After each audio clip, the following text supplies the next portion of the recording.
আসসালামু আলাইকুম। DSC security service থেকে জানাই আপনাদেরকে স্বাগতম। আজকে যে বিষয় নিয়ে আপনাদের সাথে কথা বলবো সেটি হলো হোয়াট ইজ সিকিউরিটি এবং security and safety challenge. Security কী?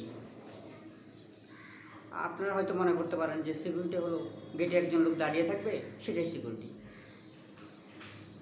আর 24 ঘন্টা শিফট বাই শিফট ডিউটি করলো, সেটা সিকিউরিটি। ইউনিফর্ম পরে দাঁড়িয়ে থাকলো, সেটা হলো সিকিউরিটি। আসলে সিকিউরিটি সেটা না। গেটের লোক দাঁড়িয়ে থাকলো, গেটের লোক বসে থাকলো, সেটাই যদি সিকিউরিটি হতো তাহলে আসলে সিকিউরিটি অর্থটাই ব্যর্থ হবে। সিকিউরিটি হলো সর্বক্ষণ যে লোকটি দাঁড়িয়ে থাকবে সে অবশ্যই প্রশিক্ষিত হইতে হবে। আর প্রশিক্ষণটা কী? একজন সিকিউরিটি ম্যান যখন সে ইউনিফর্ম পরে পোস্টে দাঁড়াবে তখন তার কিন্তু অনেকগুলো কার্যক্রম পরিচালিত হয় তার ভিতরে। পা থেকে মাথা পর্যন্ত প্রতিটা স্টেপ, প্রতিটা কর্মযোগ্য তার সিকিউরিটি মাইন্ডের হইতে হবে। এখন সিকিউরিটি মাইন্ডের কীভাবে হবে? সিকিউরিটি মাইন্ডের হয় এই কারণে তাকে সঠিকভাবে প্রশিক্ষণের মাধ্যমে তাকে কিন্তু একজন সিকিউরিটি দিতে হয়। এখন একজন সিকিউরিটি ম্যান যখনই সে প্রশিক্ষণ পাবে তখন তার প্রতিটা স্টেপ সিকিউরিটি ব্যতীত কোনো জিনিস সে চিন্তা করতে পারবে না। যখনই সে ইউনিফর্মটা পরবে তখনই তার মাথার ভিতরে ওইটুকু কাজ করবে যে এখান দিয়ে দেওয়ালটাকে একটা লোক চলে আসতে পারে, এই লোকটা যে আসলো আসলে সেই লোকটার কথা বা তার চালচলন, তার বডি ল্যাঙ্গুয়েজটা আসলে সন্দেহজনক। তখনই সম্ভব হবে যখন সে প্রশিক্ষণ পাবে, তখনই সম্ভব হবে যখন সে এই সিকিউরিটি মাইন্ডের হবে, তখনই সম্ভব হবে যখন সে সিকিউরিটি থিমটা, সিকিউরিটি কনসেপ্টটা সে বুঝতে পারবে।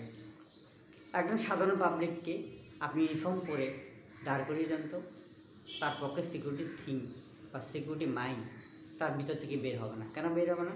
সে ওইভাবে প্রশিক্ষণ পায়নি, সে ওইভাবে প্রশিক্ষণ তার ভিতরে নেই, যার কারণে সে কোনোভাবে এই কনসেপ্টটা তার ভিতরে আসবে না। এখন আসেন সেফটি এবং সিকিউরিটি, এই দুইয়ের মধ্যে যে চ্যালেঞ্জিংটা, দুটোর মধ্যে চ্যালেঞ্জিং।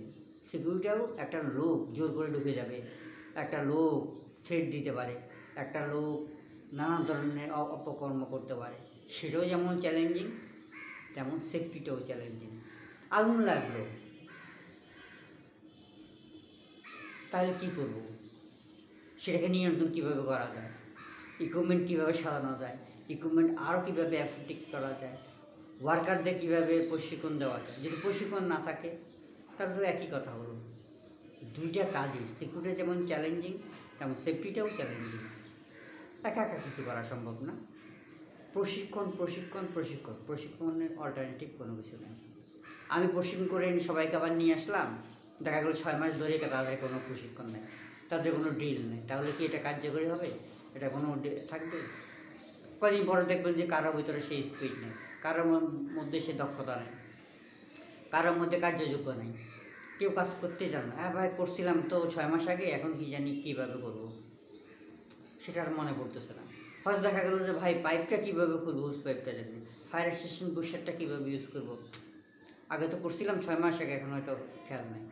এটাকে ধরে রাখতে হবে, এটা কন্টিনিউ কাজগুলোকে প্রশিক্ষণের আওতায় নিয়ে আসতে হবে। যদি প্রশিক্ষণের আওতায় না নিয়ে আসা যায় তাহলে কী হবে? একসময় এটা ভেঙে দেখা যাবে যে 0 পয়েন্টে চলে আসবে। তাই সিকিউরিটি যেমন চ্যালেঞ্জিং, সেফটিটাও তেমন চ্যালেঞ্জিং। এই চ্যালেঞ্জিংটাকেই নিয়েই কার্যক্রম পরিচালনা করতে হয়।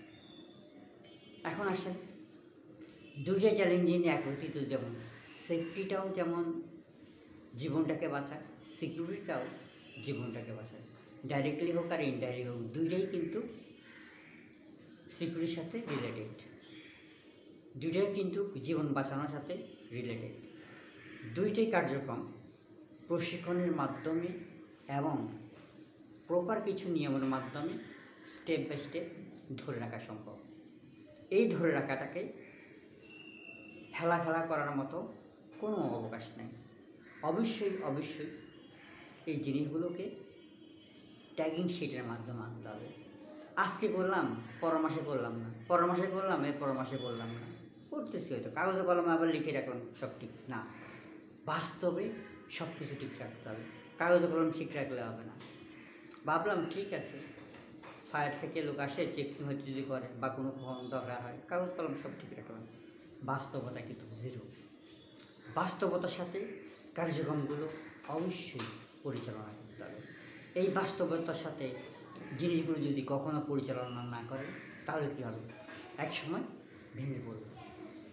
সবচেয়ে সঠিক জিনিস হলো যিনি ফায়ারম্যান, যিনি ফায়ার সম্পর্কে দক্ষতা আছে, যিনি সিকিউরিটি লোক, যিনি সিকিউরিটির সম্বন্ধে দক্ষতা আছে, প্রপার প্রপার লোক যদি না থাকে তাহলে কী হবে? কার্যক্রম কখনই সম্পন্ন হবে না।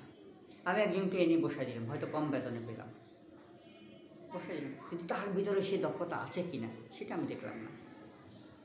সেম ফায়ারের ক্ষেত্রেও যিনি ফায়ার সম্বন্ধে তার কোনো আইডিয়া নেই, এনে বসাই দিলাম, হ্যাঁ ঠিক আছে, 2 দিন তাকে বিশুন করে দিলাম, ব্রেক টিপ দিয়ে তার বসাই দিলাম, হ্যাঁ আরে সে পারবে। কিন্তু বাস্তব অভিজ্ঞতার সাথে যিনি অনেক দিন যাব তার কাজ করা দক্ষতা রয়ে গেছে, তার সাথে কি মিল হবে? কখনো মিল হবে না। তাই এই যে ডিফারেন্সটা, সেই ডিফারেন্সটাকে আমরা কখনো হয়তো মূল্যায়ন করি না। এই মূল্যায়ন না করার পরিপ্রেক্ষিতে কী হয়? এক সময় বড় ধরনের দুর্ঘটনা ঘটে। এই বড় ধরনের দুর্ঘটনার জন্য দায়ী আমি বলবো ম্যানেজমেন্ট। কারণ ম্যানেজমেন্ট চিন্তা করে অল্প পয়সায় লোক পেয়েছি, তাকে নিয়োগ দিই। আমি এইটুকু চিন্তা করি না যে যিনি পরিচালনা করবে তার যদি দক্ষতা না থাকে, সে কাকে দিয়ে পরিচালনা করবে? সে নিজেই জানে না আরেকজন দিয়ে কীভাবে পরিচালনা করবে। সে কি পারবে আরেকজনকে করতে? সে নিজেই হ্যান্ডেল করতে পারবে না। এই যে হ্যান্ডেলিংটা, এই যে দক্ষতা অল্টারনেটিভ কোনো কিছু হয় না। দক্ষতার অল্টারনেটিভ পয়সা দিয়ে মাপা যায় না। দক্ষতার অল্টারনেটিভ স্যালারি মিনিমাইজ করে হয় না। দক্ষতার অল্টারনেটিভ কম্প্রোমাইজ করে হবে না।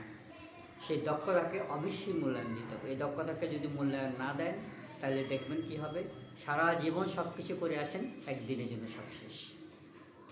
যাতে শেষ না, সেজন্য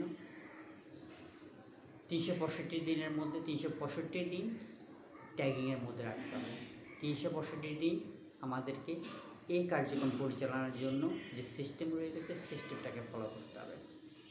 যদি সিস্টেমটাকে আমরা ফলো করি, কখনো না কখনো দেখবেন জিনিসটা সুফল দিচ্ছে। এই সুফল এক সময় আসবে যে আগুন লাগছে, দেখবেন 10 মিনিটের মধ্যে আমরা নিয়ন্ত্রণ করে ফেলেছি। কীভাবে সম্ভব? সেটা হলো দক্ষতা। এই দক্ষতার বিকল্প কিছু নেই। দয়া করে সিকিউরিটি এবং সেফটির ব্যাপারে কখনও স্যালারি নিয়ে কম্প্রোমাইজ করেন না।